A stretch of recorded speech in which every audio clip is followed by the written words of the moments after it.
Hello everybody, welcome back to another brand new video.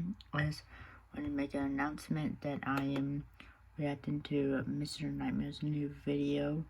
3 scary baby monitor horror stories and oh my gosh.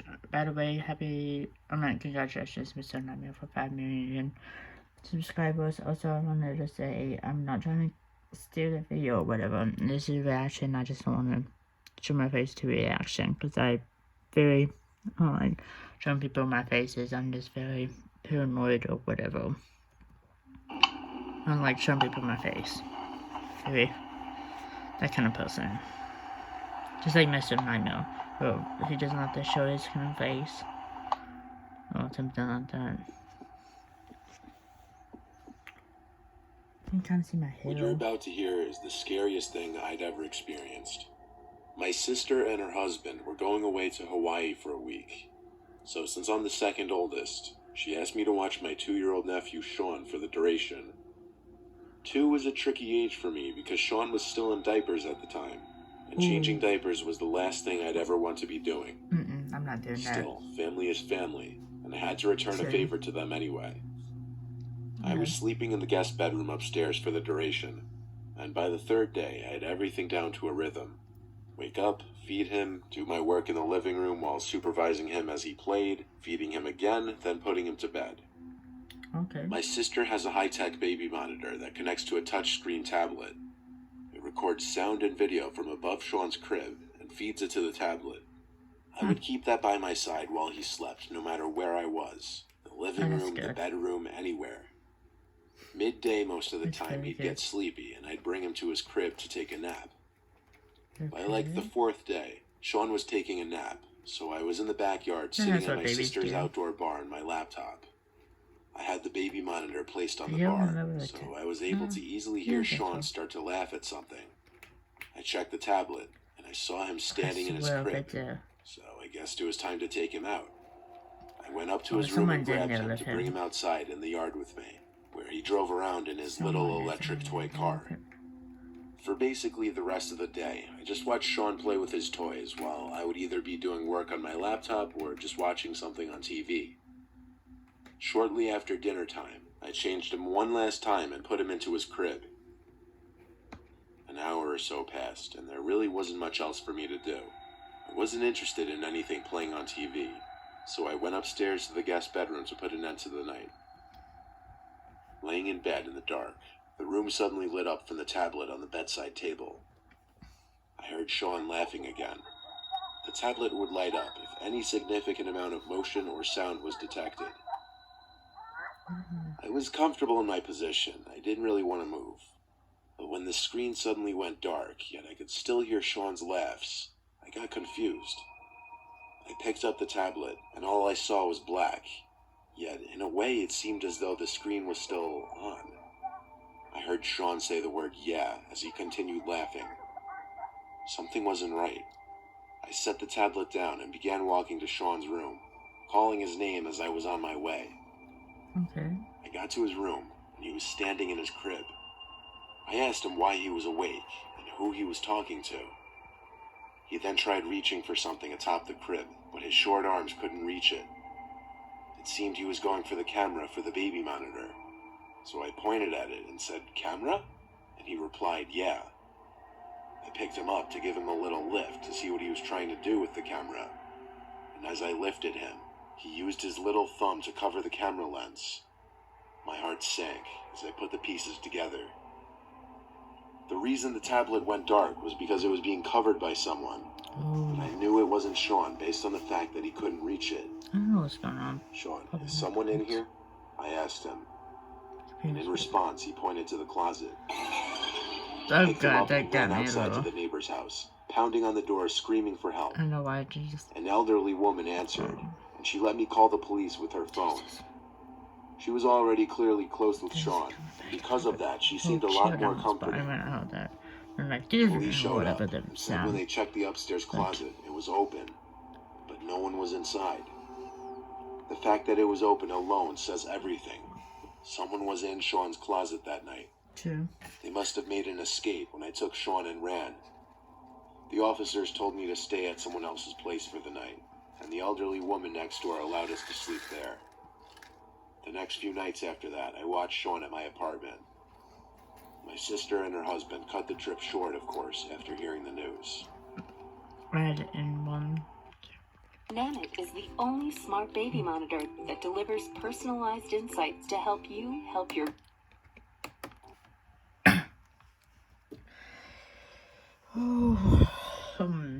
Nope, I would never babysit. No, actually I would, but not a little baby. Not a little baby, because I don't feel like changing diapers. I was a 10-year-old diabetic who lived on the second-story floor. Ooh. My parents lived on the My first sister floor. has that. That night, my dad was watching a scary movie about aliens. The aliens took over the world and were controlling people with their minds. But I dang. was unable to sleep in the room that I shared with my sister that night, so instead I slept on the first-story floor with my parents. At that time, my parents were using a baby monitor to make sure I didn't need any help in the middle of the night to take care of my diabetes. Late that night, as my parents and I fell asleep, I heard my mother's voice over the baby monitor. She said, "Amanda, honey, come give me a kiss. I'm going to work." In a confused daze, I looked outside to see it was pitch black. That's weird, I go to myself. Isn't it too late for my mom to be going to work? Yeah. Maybe I rub the she's sleep nice. out of my eyes as I make my way upstairs. The door to my sister's room cracks open, but my mom isn't in there. My sister is sound asleep on her bed, and the curtain just drifts open. I look around for my mom, but still can't find her. I make my way fast down the stairs and back into my parents' room, where my mom sat up and went, "What are you doing up?" I said, "Didn't you just ask me to come upstairs to give you a kiss goodbye?" She looks at me funny. "No, why would I say that?" she said. I looked at the baby monitor and said, "You didn't hear that?" She looked at me funny and says, "Go back to sleep." I lay on the floor shaking, thinking about what just happened. It wasn't even scary. First off, I think that mom is playing around. I think that mom's gotta be. Because first off, she did say that. I kind of did feel like she's messing. No. I'm not sure. 50-50 thinking. 50% thinking she is messing. The other 50 that it was just scary, whatever. But whatever. I think the mom's stupid. No. Whatever.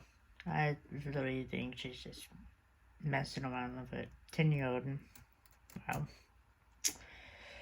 Gosh, parents these days. I don't know what to say about them. Let's just start thinking.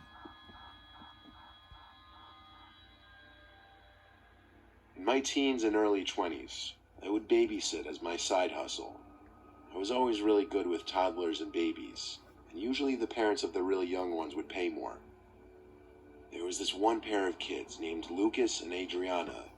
Lucas was 2 and Adriana was 7, though Adriana doesn't have much to do with this story, I'll just say that right now.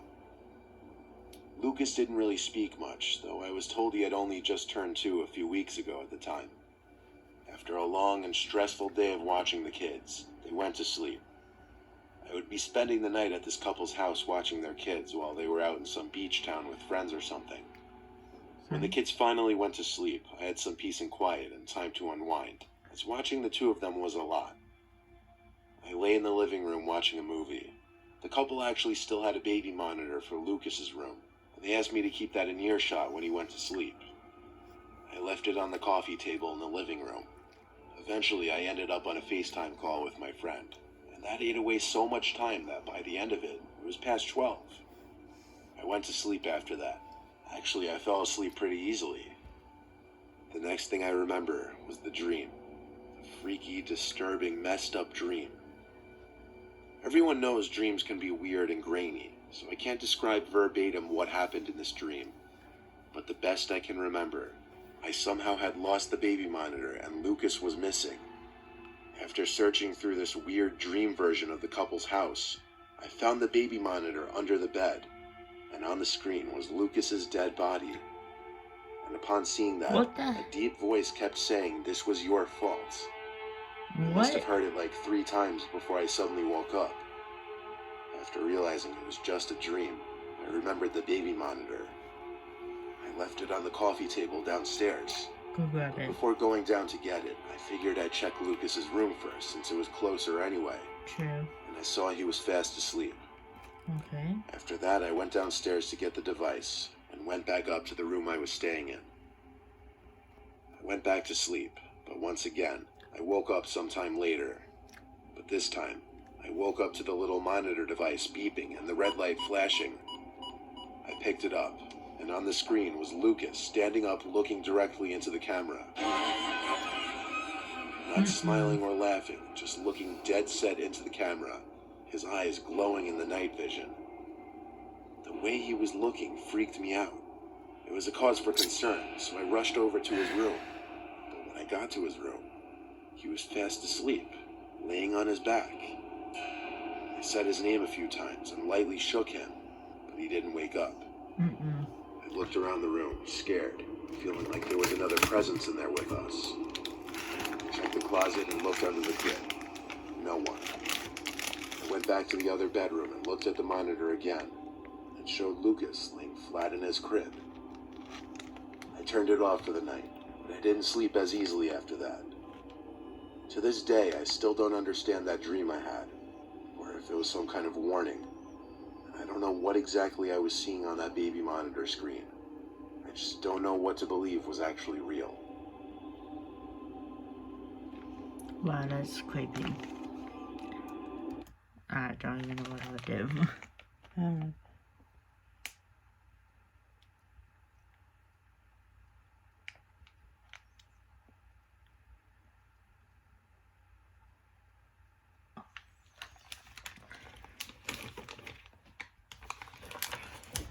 Okay. Yeah, guys, I hope you guys enjoyed our. Oh my gosh.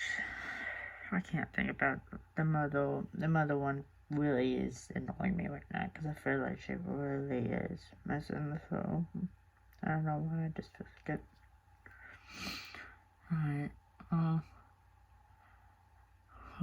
anyway, if you guys really enjoyed, and hit that like and anyway, yeah, I'll see you guys next time.